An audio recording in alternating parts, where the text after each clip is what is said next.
1 دن 2 دن 3 دن 27 دن ہو گئے، وہ درود پڑھتا رہا اور انتظار کرتا رہا. پیسے تو تھے نہیں، 30ویں دن عدالت میں پیش ہونا تھا. 27 دن گزر گئے، 28ویں رات آ گئی. خواب میں اس کو کسی نے آواز دی کہ گھبراؤ نہیں، تمہارا قرض ادا ہو جائے گا. اگلے دن پھر درود پاک پڑھتا رہا. اب نبی پاک کی خواب میں زیارت ہوئی. آقا علیہ الصلوۃ والسلام تشریف لائے، فرمایا گھبراؤ نہیں، تمہارا قرض ادا ہو جائے گا. تم علی بن عیسیٰ وزیر کے پاس جاؤ اور اس سے کہو وہ تمہارا قرض ادا کر دے گا. اب جب صبح اٹھا تو بہت خوش کہ نبی پاک کی زیارت مجھے ہو گئی.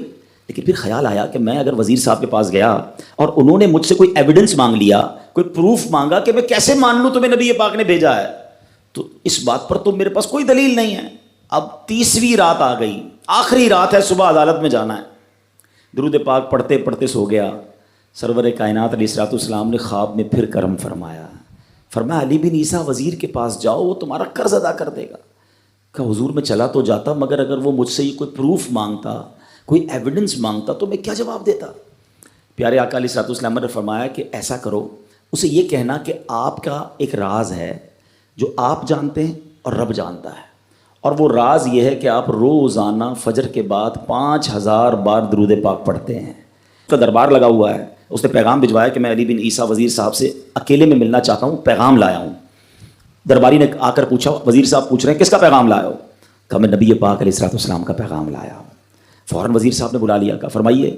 کہا مجھے میرے آقا علیہ الصلوۃ والسلام نے کہا ہے کہ آپ میرا قرض ادا کر دیں. میں 3000 دینار کا مقروض ہوں. Today is the last day in the court. آج مجھے کورٹ میں پیش ہونا ہے. اگر آج میں نے اپنا قرض ادا نہ کیا تو مجھے جو ہے وہ سزا ہو سکتی ہے. علی بن عیسیٰ کہتا ہے میں بالکل آپ کا قرض تو ادا کر سکتا ہوں، مگر مجھے کیسے پتہ چلے، کوئی دلیل ہے، کوئی پروف ہے کہ آپ کو نبی پاک علیہ الصلوۃ والسلام نے بھیجا ہے؟ کہتا ہے ہاں، خالی ہاتھ نہیں آیا، آقا نے دلیل بھی عطا فرمائی ہے.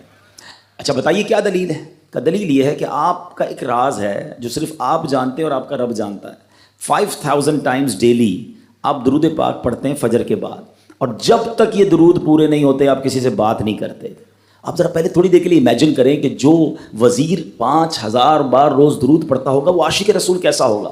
اس کی تو لاٹری نکل آئی نا، وہ تو خوشی سے جھوم اٹھا، کہتا مرحبا یا رسول اللہ، میرے درود پاک قبول ہو گئے، بہت خوش. اب ابھی بیٹھے ہیں آپ، کمرے میں گیا، واپس آیا اور 3000 نہیں 9000 دینار لے کر آیا.